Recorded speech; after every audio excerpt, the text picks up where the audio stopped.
lazy breeze whispers through the sea. Shadows stretch long. Well, I never thought I'd see the day. Yesterday, I was blown away by the announcement.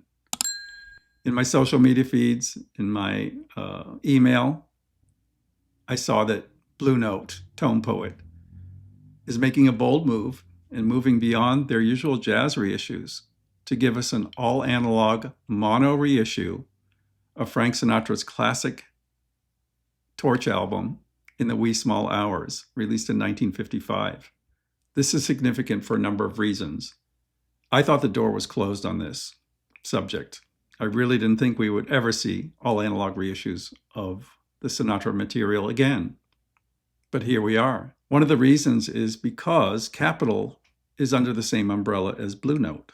So there is a possibility of access, but I didn't think the estate would really go for this. But apparently they did. Joe Harley was given access to the vaults, and he found what are called phonoreels.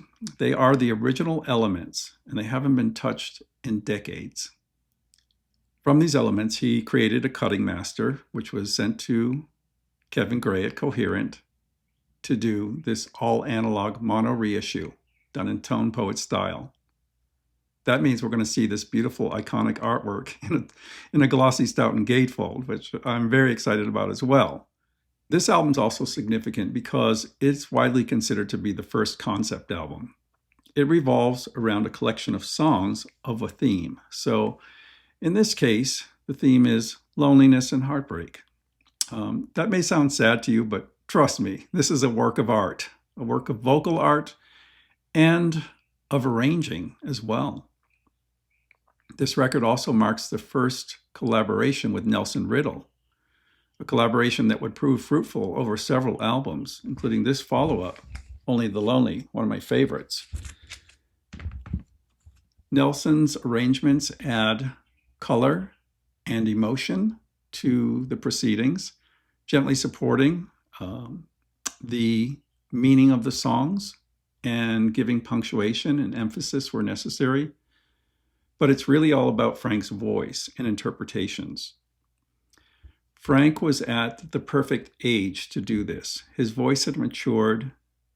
Of course, he had perspective to give these songs poignancy and depth. And boy, do they have them. I don't think there's a better interpreter of these songs from the male perspective than Frank Sinatra. And you get to hear all that on this record. I listened to the UME version last night to refamiliarize myself with it, and I was just delighted with it. I think it could use the Tone Poet treatment, though. There were some sonic problems here and there. One of the things about the catalog is there's a lot of different tapes for each album. Some have excess reverb, and that's not the case here, but there are what are known as wet tapes. So these are the ones that reverb has been added to. Purists don't want that. They want the original sound of the tape, which is known as the dry tapes, and in mono if it was originally issued in mono. This record did come out in stereo, duophonic stereo, which is terrible. So we're getting exactly what we want in this reissue. The songwriting here is top-notch. All of the classic torch songs of the era, written by some of the finest composers ever: Duke Ellington, Rodgers and Hart, Hoagie Carmichael, Cole Porter, Harold Arlen, Alec Wilder, and others. Great songs like In the Wee Small Hours of the Morning, Mood Indigo, I Get Along Without You Very Well, When Your Lover Has Gone, What Is This Thing Called Love, Last Night When We Were Young, Ill Wind, It Never Entered My Mind, and others. You can't get any more classic than this. This release is so special, and I hope that vinyl lovers, audiophiles, Frank Sinatra fans And even if you're not a Frank Sinatra fan and you only know New York, New York, that you get on board with this, because we need to send a signal that we would like to see more of this in the tone poet style. I think if this reissue does really well, that could happen. And then we would get to see some of the things that Mobile Fidelity missed out on. They were supposed to do this record, but they never got to it. I guess the estate pulled the plug before they could finish their series.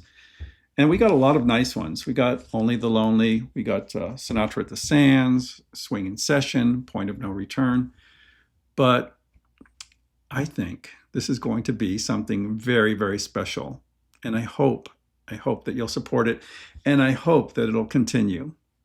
This is due out in the next month. You can place a pre-order for it at Blue Note, which I did immediately. It costs a little more, but it'll be available at all the usual retailers at some point as well. This is the kind of release that doesn't happen very often, and that's why I'm so excited about it. I'm also a big vocal fan and Frank Sinatra fan, and I can't wait to hear what Kevin Gray has done with this. Those are my thoughts on this reissue. Let me know if you're planning to get it. And until next time, I'm Scott for The Pressing Matters. Have a great day.